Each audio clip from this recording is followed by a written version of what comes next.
Breaking news చూస్తున్నారు. సంచలనంగా మారింది సామాజిక కార్యకర్త రాజలింగమూర్తి హత్య. భూపాలపల్లి నడి రోడ్డుపై రాజలింగమూర్తిని కత్తులతో నరికి చంపారు గుర్తు తెలియని వ్యక్తులు. రాజలింగమూర్తి హత్యపై అనేక అనుమానాలు వ్యక్తమవుతున్నాయి.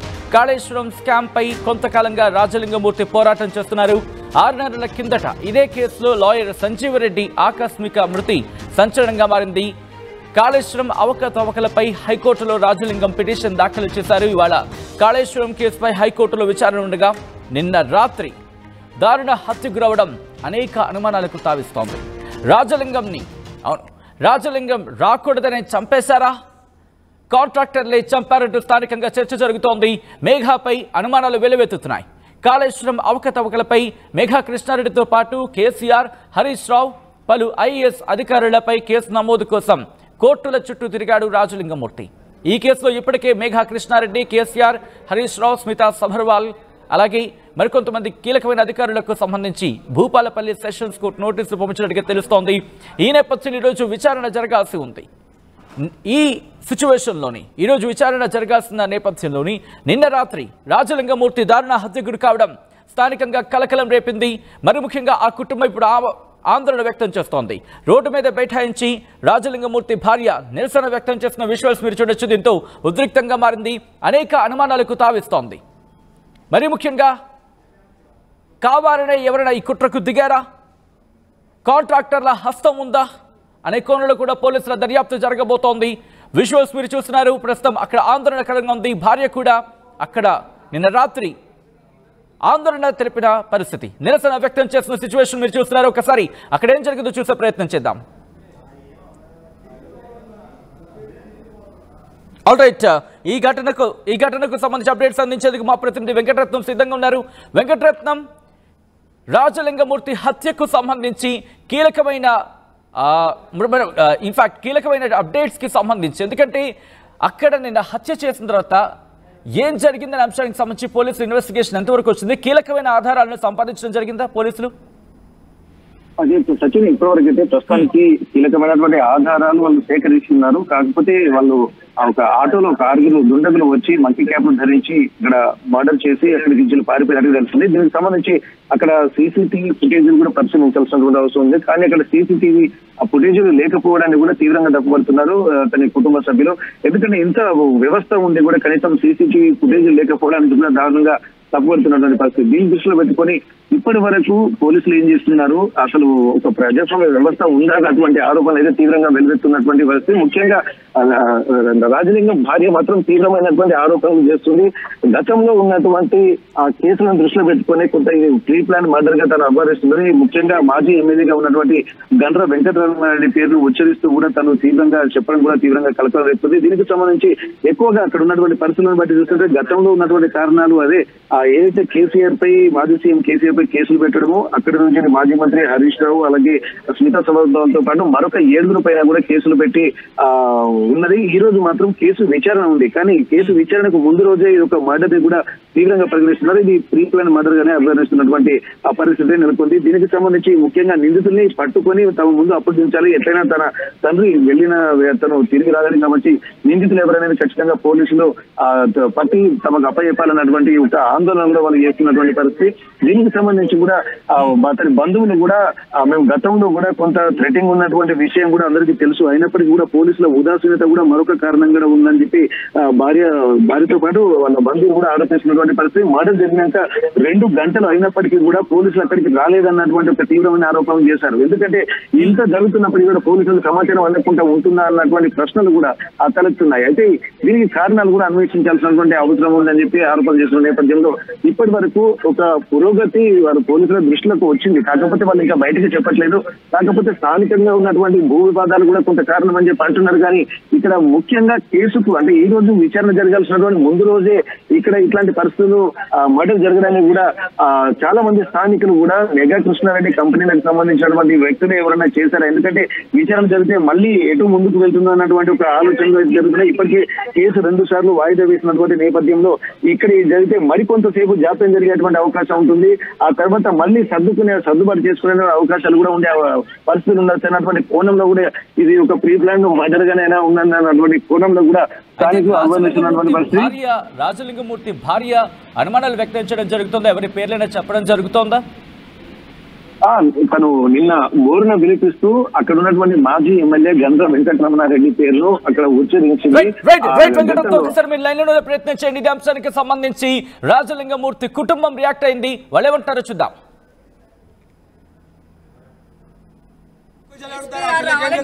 రావాలి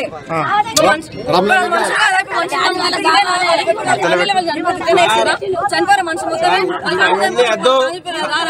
న్యాయం లేదా? వాళ్ళ డాడీ వాళ్ళకి కావాలి, వాళ్ళ డాడీ వాళ్ళకి కెమెరాలు ఉంటాయా? భూపాలపల్లి జిల్లా కెమెరా ఉంటాయి మీకు? ప్రతి రోజు మేము భూపాలపల్లి కట్టాలి కెమెరా ఉంటాయి. ప్రతి రోజు లింగమూర్తి చంపిన కెమెరా మీకు రాబోతాయా? దీని కారణం ఎవరు అది మీరు తెలుసుకొని మాకు చెప్పాలి. వాళ్ళు నచ్చేదాకా మేము ఇక్కడే ఉంటాం. నిన్న రాత్రి వారికి మీరు ఫోటోస్ ఉన్నాయి కదా, ఏం చేస్తున్నారు పోలీసు వాళ్ళు? ఇంకా దొరకబడతారు, కోఆపరేట్ చేస్తున్నారు. ఎంత అప్డేట్ ఉన్నది చూసిన కదా, ఇంకెంత తీసుకున్న ఫోటోస్ మాకు కావాలంతే. వాళ్ళు ఎవరో మాకు తెలవాలి, ఇక్కడ తీసుకురావాలంతే.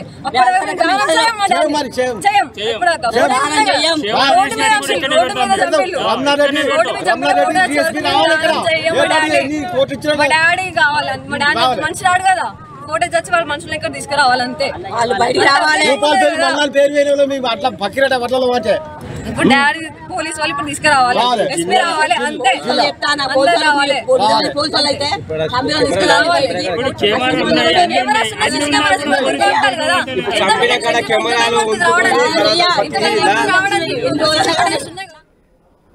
అది అక్కడ కుటుంబం ఆందోళన వ్యక్తం చేయడం జరుగుతుంది. రోడ్డు మీద బైఠాయించి నిరసన వ్యక్తం చేస్తున్న విజువల్స్ మీరు చూస్తున్నారు. రాజలింగమూర్తి హత్యకు సంబంధించి పూర్తిగా విచారణ జరగాలి, ఆ చంపింది ఎవరో తమకు తెలుసంటూ కూడా వాళ్ళు అక్కడ చెప్తున్న అంశానికి సంబంధించి మనం చూడొచ్చు. ఆ బయటలో వాళ్ళు అదే చెప్తున్నారు. ఆ ఘటనకు సంబంధించి పూర్తిగా విచారణ జరగాల్సిందని, నిందితుడిని పట్టుకోవాల్సిందంటూ కూడా వాళ్ళు అక్కడ చెబుతున్న పరిస్థితి. ఆందోళన వ్యక్తం చేస్తున్నారు. మా ప్రతినిధి వెంకటరత్నం అప్డేట్స్ అందించేందుకు కంటిన్యూ అవుతున్నారు. వెంకటరత్నం, ఇక్కడ రాజలింగమూర్తి కుటుంబానికి సంబంధించి ఆ వర్షన్ చూసాం, ఇక్కడ పోలీసుల వర్షన్ ఏంటి? అదే ఇప్పటికీ పోలీసులు కూడా మేము అర్ధ గంట లోపే మాకు విషయం తెలిసిన తర్వాత వెంటనే వచ్చామని చెప్పి పోలీసులు కూడా చెప్తున్నారు. ఎందుకంటే మాకు ఏది ఉదాసీనత ఎట్టి పరిస్థితుల్లో ఉండదు, ఎందుకంటే శాంతి భద్రత పరిరక్షణ మా ఉద్దేశం అన్నటువంటి కోణంలో కూడా వాళ్ళు కూడా చెప్తున్నారు. కానీ వెంటనే ఒక అర్ధ గంట అని చెప్పి పోలీసులు చెప్తున్నారు. కానీ వీళ్ళు చెప్తున్నటువంటి ప్రకారం అయితే తను స్పష్టంగా ఆరోపిస్తుంది. ఎందుకంటే మర్డర్ జరిగిన విషయం మాకు తెలిసింది, అయినప్పటికీ కూడా 2 గంటలు అయినప్పటికీ కూడా ఇక్కడికి రాలేకపోవడాన్ని కూడా తీవ్రంగా ఆలోచిస్తున్నటువంటి పరిస్థితి తను స్పష్టంగా చెప్తున్న విజువల్స్ లో కూడా మనం చూసాం. కానీ ఇప్పటి వరకు కొంత ప్రీ ప్లాన్ గానే ఉన్నది. వెంకటతో ఒక్కసారి మీరు లైన్ లో ఉండే అంశానికి సంబంధించి కాంగ్రెస్ ప్రధాన కార్యదర్శి తెలంగాణకు సంబంధించి తెలంగాణ కాంగ్రెస్ ప్రధాన కార్యదర్శి అద్దంకి దాకర్ రియాక్ట్ అయ్యారు. ఆ రియాక్షన్ చూద్దాం. ఈ రోజు కనుక కాళేశ్వరం కేసు ఫైనల్ అయ్యి తను వేసిన కేసులే కనుక చర్చకు వస్తే కేసీఆర్ తో పాటు హరీష్ రావు అక్కడ ఉన్న అవినీతి అధికారులంతా కూడా జైలుకు వెళ్లాల్సి వస్తుందనే ఉద్దేశంతోనే ఈ భయోత్పాతం సృష్టించడానికే ఇలా బీఆర్ఎస్ పార్టీ చేసిన కుట్రగా మేము ఇది భావిస్తున్నాం. డెఫినెట్ గా దీనికి తగిన మూల్యం ఉంటుంది, గుర్తుంచుకోండి. ఇలాంటి హత్య రాజకీయాలతో రాజకీయాలు చేస్తానంటే ఎవరు కూడా సహించరు. ఇలా మీరు బయటకు వస్తే ప్రజాస్వామ్యయుతంగా పోరాడతామేమనుకుంటే హత్యలు చేయించడానికి కేసీఆర్ బయటకు వచ్చిందా? ఇలా మాట్లాడుతున్నారు చాలా మంది. ఏ విధంగా మేము ప్రభుత్వాన్ని కూల్స్తాము, ఇట్లా చేస్తాం, అట్లా చేస్తామని చెప్పి ఎక్కువ మాట్లాడుతున్నారు. అంటే ఇట్లాంటి హత్య రాజకీయాలు ప్రేరేపించడం దీనికి ఉదాహరణ అనుకోవాలన్నా? ఇలాంటి రాజకీయాల్ని కాంగ్రెస్ పార్టీ సహించదు, కాంగ్రెస్ పార్టీ కార్యకర్తలు సహించరు. అన్నిటికంటే ఎక్కువ ఇలాంటి హత్య రాజకీయాలను ప్రేరేపించడం అనేది కేసీఆర్ లాంటి వ్యక్తికి తగదు. దీన్ని తీవ్రంగా కాంగ్రెస్ పార్టీ పరిగణిస్తుందనే విషయాన్ని గమనిస్తే మంచిది. రైట్, అది కాంగ్రెస్ సంబంధించి వర్షన్. కాంగ్రెస్ మాత్రం ఒకటే అంటోంది, ఇలాంటి హత్య రాజకీయాలని ఎంకరేజ్ చేయడం కరెక్ట్ కాదు అంటూ కూడా. సో ఈ నేపథ్యంలో కాంగ్రెస్ వర్షన్ ఏంటి, ఎలా తీసుకువెళ్ళబోతుంది ఇన్వెస్టిగేషన్ కి సంబంధించి? ఎందుకంటే అక్కడ పోలీసుల అంశాన్ని కూడా ప్రస్తావించడం జరుగుతోంది ఆ కుటుంబం. మనతో పాటు కాంగ్రెస్ అధికార ప్రతినిధి చరణ్ కౌశిక్ లైవ్ లో జాయిన్ అవుతున్నారు. చరణ్ కౌశిక్, ఈ ఘటన ఒక్కసారిగా సంచలనంగా మారింది. మరి ముఖ్యంగా ఈ రోజు విచారణ జరగాల్సిన సందర్భంలో నిన్న రాత్రి హత్య, కాంగ్రెస్ దీన్ని ఎలా చూస్తుంది? మరి ముఖ్యంగా కాళేశ్వరం ప్రాజెక్టుకి సంబంధించి విచారణ నేపథ్యంలో అనేక అంశాలను మీరు ప్రస్తావించారు. కానీ ఇప్పుడు ఆ పిటిషన్ వేసిన వ్యక్తికి సంబంధించి ప్రస్తుతం ఆయన హత్య గురి కావడం జరిగింది.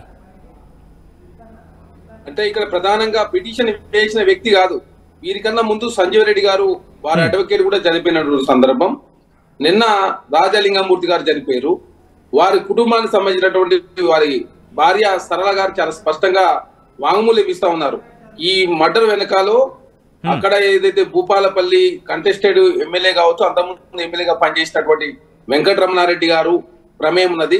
కాబట్టి తక్షణమే వారిని అరెస్ట్ చేయాలని చెప్పేసి చాలా స్పష్టంగా వారి కుటుంబ సభ్యులు కూడా చెప్తున్నటువంటి సందర్భం. కాబట్టి ఈ కాళేశ్వరానికి సంబంధించినటువంటి కేసును మనం ఒకసారి వెనకకెళ్ళి ఆలోచించినప్పుడు ఈ అడ్వకేట్ గారు ముందస్తుగా అడ్వకేట్ గారు చనిపోయారు, తర్వాత వీరు చనిపోయారు. అంటే దీని వెనకాల కుట్రకోణం దాగి ఉందని చాలా స్పష్టంగా కనపడతా ఉంది. కాబట్టి ఆ దిశగా పోలీసు వాళ్ళు విచారణ చేస్తా ఉన్నారు. ఎందుకంటే మొదటి నుంచి కాంగ్రెస్ పార్టీ చెప్తూనే ఉంది, కాళేశ్వరంలో 1,60,000 కోట్ల రూపాయల ప్రజాధనం అంతా వృధా అయింది, దానిలో పెద్ద ఎత్తున కలవకుర్ల కుటుంబం అవినీతికి పాల్పడి దీనిలో పెద్ద ఎత్తున కమిషన్ కకృతి పడి ఎక్కడ కూడా నాణ్యత ప్రమాణాలు పాటించలేదని చెప్పేసి చాలా స్పష్టంగా కాంగ్రెస్ పార్టీ మొదటి నుంచి ఆరోపిస్తా ఉంది. ఇక రాజలింగమూర్తి కూడా మొదటి నుంచి ఒక సామాజిక కార్యకర్తగా ఉంటూ కాళేశ్వరంలో కుంగినప్పుడు కావచ్చు, గేట్లు కొడకపోయినప్పుడు కావచ్చు, అన్ని విషయాల్లో యాక్టివ్ గా ఉంటూ ఒక సామాజిక కార్యకర్తగా ఉంటూ కోర్టులలో కేసులు వేసి ఆ లోకల్ కోర్టులో కేసు కొట్టేసిన తర్వాత జిల్లా కోర్టు కూడా మళ్ళీ పోయినటువంటి సందర్భం. ఇప్పుడు హియరింగ్ వస్తే ఏకంగా అంతకుముందు అడ్వకేట్ గారు చనిపోయారు, ఏకంగా నిన్న రాజలింగమూర్తి గారిని చంపారంటే దీని వెనకాలో రాజకీయ కోణం, అదేవిధంగా కరప్షన్ వ్యవహారం, అదేవిధంగా బీఆర్ఎస్ పార్టీ సంబంధించిన నాయకుల ప్రేమ ఉందని చెప్పేసి వారి కుటుంబ సభ్యులు ఆరోపిస్తున్నారు. ఖచ్చితంగా ప్రభుత్వ పరంగా ఖచ్చితంగా చర్యలు తీసుకునే దాంట్లో కావచ్చు, పారదర్శక విచారణ జరుగుతుందని చెప్పేసి మేము భావిస్తా ఉన్నాం. ఖచ్చితంగా అక్కడ లోకల్లో ఉన్నటువంటి గంట సత్యనారాయణరావు కూడా నిన్న ఆ కుటుంబాన్ని పరామర్శించి ఖచ్చితంగా పారదర్శక విచారణ చేసి దానిలో ప్రభుత్వం ముందుకు పోతుంది, ఎక్కడ కూడా రాజకీయ కక్ష కారుణ్యాలు తావు లేకుండా ముందు తీసుకుపోతామని చెప్పేసి చాలా స్పష్టంగా గంట సత్యనారాయణ గారు ప్రకటించారు. ఖచ్చితంగా దీనిలో రాజకీయ కానీ ఒక 5 వ్యక్తులు మరీ ముఖ్యంగా ఆటోలో వచ్చి 5 అన్నట్టుగా వాళ్ళు అక్కడ చెప్పడం జరుగుతోంది. 5 వ్యక్తులు ఆటోలో వచ్చి అంత కిరాతకంగా మనిషి పేగులు బయటకు వచ్చేంత హత్య చేసే సిచ్యువేషన్ ఇంకా ఇప్పుడు జరుగుతోందా? మరి ముఖ్యంగా ఈ కాళేశ్వరం ప్రాజెక్టుకి సంబంధించి కాంట్రాక్టర్ అంశం ప్రస్తావించడం జరుగుతోంది. కాంట్రాక్టర్ అంశానికి సంబంధించి కూడా ఇక్కడ క్వశ్చన్ చేయడం జరుగుతోంది. సో కాంగ్రెస్ దీన్ని ఎలా తీసుకువెళ్ళబోతోంది? రాజకీయాలకు అతీతంగా తీసుకువెళ్ళబోతుందా? రాజకీయాలకు మాత్రమే చూసే అవకాశంగా ఉందా? రాజకీయాలకు అతీతంగా ఇట్లాంటి సంఘటనలు పునరావృతం కాకుండా భవిష్యత్తులో ఖచ్చితంగా ప్రజల యొక్క మేలు కోసం పనిచేసే వ్యక్తుల మీద ఇట్లాంటి దాడులు చేసి చంపడానికి కాంగ్రెస్ పార్టీగా మేము తీవ్రంగా ఖండిస్తా ఉన్నాం. ఎందుకంటే ఆనాడు కేసీఆర్ గారు అధికారంలో 2014 నుంచి 23 వరకు ఏకంగా వామన్ రావు గారిని, అదేవిధంగా నాగమణి గారిని ఏ విధంగా మన మంతని కాన్స్టిట్యూన్సీ సంబంధించి ఆనాడు బస్సు నుంచి దింపేసి ఇద్దరిని ఒకే రోజు హత్య చేసిన సందర్భం మనం చూసినాం. ఆనాడు బీఆర్ఎస్ పార్టీ అధికారంలో ఉన్నప్పుడు వారు చేసినటువంటి అవినీతి మీద ప్రశ్నిస్తే ఆనాడు వామన్ రావు గారిని, నాగమణి గారిని చంపారు. ఈనాడు బీఆర్ఎస్ పార్టీ అధికారం కోల్పోయిన తర్వాత కూడా ఎవరైతే సామాజిక కార్యకర్త ఉన్నారో రాజలింగమూర్తి గారు ప్రశ్నిస్తే వారిని అంతకుముందు వాళ్ళ అడ్వకేట్ గారిని చంపినట్టునే చాలా స్పష్టంగా దీనిలో అవినీతి మరకలు చాలా స్పష్టంగా కలవకుంట్ల కుటుంబం కావచ్చు, దీనిలో ఉన్నటువంటి అధికారులంతా బయటకు వస్తారని చెప్పేసి ఈ అత్యాయత్నానికి పాల్పడి కనపడతా ఉంది. కాబట్టి వారి కుటుంబ సభ్యులంతా కూడా పారదర్శక విచారణ జరగాలని చెప్పి వారు కోరుకుంటా ఉన్నారు. ఖచ్చితంగా కాంగ్రెస్ పార్టీగా రాజకీయాలకు అతీతంగా పారదర్శక విచారణ చేస్తారు. ఖచ్చితంగా దోషులు ఎవరుంటే వారి మీద చర్యలు తీసుకున్న దానిలో ప్రభుత్వం ముందుకు పోతుంది. కానీ చరణ్ కౌశిక్, ఒక మనిషిని హత్య చేస్తే నిజం దాగుడిపోతుందా? సార్ ఇప్పుడు హత్య చేస్తే దాగుడిపోతుంది కాదు, అంటే సాక్ష్యాలు చెప్పే వాళ్ళు కూడా చెప్పరని, అధికారులు కూడా సహకరించరని, రేపు కూడా మనకి ఇదే గతి పడుతుందని చెప్పేసి ప్రాథమిక దశలో బెదిరించే ప్రయత్నంలో భాగంగా బీఆర్ఎస్ పార్టీకి సంబంధించినటువంటి నాయకుల ప్రమేయం ఉందని చెప్పి వారి కుటుంబ సభ్యులు చెప్తున్నప్పుడు, ఎందుకంటే హత్యా రాజకీయాలు గతంలో వారు అధికారంలో చేసి కాబట్టి దాని పరంపర కొనసాగించే ప్రయత్నం బీఆర్ఎస్ పార్టీ చేస్తా ఉంది. కాబట్టి అక్కడ లోకల్లో ఉన్నటువంటి వెంకటరమణారెడ్డి గారు ఉన్నారని చెప్పి వారి కుటుంబ సభ్యులు భావిస్తున్నప్పుడు ఖచ్చితంగా ఆ పరంగా కూడా చర్యలు తీసుకునే ప్రయత్నం కావచ్చు, ఆ విధంగా పరంగా విచారణ చేయాలని చెప్పేసి ప్రభుత్వం భావిస్తాం. ఖచ్చితంగా దోషులు ఎవరైనా కూడా పార్టీలకు ఖచ్చితంగా భవిష్యత్తు ఇట్లాంటి సంఘటనలు పునరావృతం కాకుండా ఒక సామాజిక కార్యకర్త ఉంటూ అవేర్నెస్ కల్పిస్తూ సమాజంలో మార్పు కోరుకునే వ్యక్తుల మీద ఇట్లాంటి దాడులు చేయడాన్ని కాంగ్రెస్ పార్టీకి మేము తీవ్రంగా ఖండిస్తా ఉన్నాం. ఖచ్చితంగా కొంతమందిని మీరు చంపి ఉండొచ్చు కాక, కానీ నిజం మాత్రం అక్కడితో ఆగిపోదు. ఖచ్చితంగా ప్రభుత్వ పరంగా ఆల్రెడీ విచారణ జరుగుతా ఉంది. కాళేశ్వరంలో కమిషన్ విచారణ జరుగుతా ఉంది. కమిషన్ రిపోర్ట్ వచ్చిన తర్వాత ప్రభుత్వ పరంగా కూడా చర్యలు తీసుకునే అవకాశం. రైట్, కాళేశ్వరం చుట్టూ ఇప్పుడు ఎందుకంటే రాజలింగమూర్తి అనే వ్యక్తి ఇప్పుడు లేడు. కాళేశ్వరం అంశానికి సంబంధించి పోరాటం చేసిన వ్యక్తి. ఇప్పుడు ఈ పాత్రను ఎవరు పోషించబోతున్నారు? కాంగ్రెస్ పార్టీ పాత్ర పోషించబోతోందా, లేకపోతే కాంగ్రెస్ పార్టీ ఇష్యూను ముందుకు తీసుకెళ్లే ప్రయత్నం చేస్తుంది? ఎందుకంటే రాజకీయాలకు అతీతంగా మాట్లాడుకుంటున్న సందర్భం ఇది. ఖచ్చితంగా ఇప్పుడు ఆల్రెడీ కాళేశ్వరం విచారణలో కమిషన్ విచారణ జరుగుతా ఉంది. ఈ కేసులో ఇప్పటికీ అడ్వకేట్ గారు కావచ్చు, రాజలింగమూర్తి గారు చనిపోయారు కాబట్టి అసలు ఈ కుట్ర కోణం ఎక్కడి నుంచి ప్రారంభమైంది, ఏ విధంగా దీన్ని ఎందుకు వీళ్ళిద్దరిని చంపాల్సిన పరిస్థితి వచ్చింది, ఎక్కడ దీని వెనకాల అవినీతి మరకలు ఎక్కడ ఉన్నాయి, దీని వెనకాల ఎవరెవరు ఉన్నారు, అన్ని విషయాలు కూడా ప్రభుత్వం త్వరలోనే పోలీసు వాళ్ళు ప్రకటించబోతా ఉన్నారు. కాబట్టి పూర్తి స్థాయిలో పోలీసు వారికి విచారణ చేసుకునే అధికారం రాష్ట్ర ప్రభుత్వం కల్పించింది. కాబట్టి ఖచ్చితంగా పారదర్శక విచారణ చేసే దానిలో పోలీసు వాళ్ళు ముందుకు పోతారు. ఖచ్చితంగా త్వరలోనే అన్ని వివరాలు కూడా ప్రకటించబోతా ఉంది. కాబట్టి ఖచ్చితంగా కాళే విషయంలో ఏదో రాజలింగమూర్తి గారినో లేదో వాళ్ళ అడ్వకేట్ సంజయ్ రెడ్డి గారిని తప్పినంత మాత్రాన ఏఆర్ఎస్ పార్టీ సంబంధించినటువంటి ఈ అవినీతి మరకలన్నీ కూడా ఒట్టిన సమస్యకు ఖచ్చితంగా కమిషన్ రిపోర్ట్ వచ్చిన తర్వాత ప్రభుత్వ పరంగా చర్యలు తీసుకున్న ప్రభుత్వం ముందుకు పోతారు. Right Charan Kaushik, thanks for joining with ఆర్టీవీతో జాయిన్ అంశానికి సంబంధించిన రియాక్షన్ తెలిపే ప్రయత్నం చేసినందుకు. మొత్తంగా అయితే మాత్రం సంచలనంగా మారింది సామాజిక కార్యకర్త రాజలింగమూర్తి హత్య. భూపాలపల్లి నడి రోడ్డుపై రాజలింగమూర్తిని కత్తులతో నరికి చంపేశారు గుర్తు తెలియని వ్యక్తులు. రాజలింగమూర్తి హత్యపై అనేక అనుమానాలు వ్యక్తమవుతున్నాయి. మరి ముఖ్యంగా కాళేశ్వరం స్కామ్ పై కొంతకాలంగా రాజలింగమూర్తి పోరాటం చేస్తున్నారు. 6 నెలల కిందట ఇదే కేసులో లాయర్ సంజీవ్ రెడ్డి ఆకస్మిక మృతి సంచలనంగా మారింది. కాళేశ్వరం అవకతవకలపై హైకోర్టులో రాజలింగం పిటిషన్ దాఖలు చేశారు.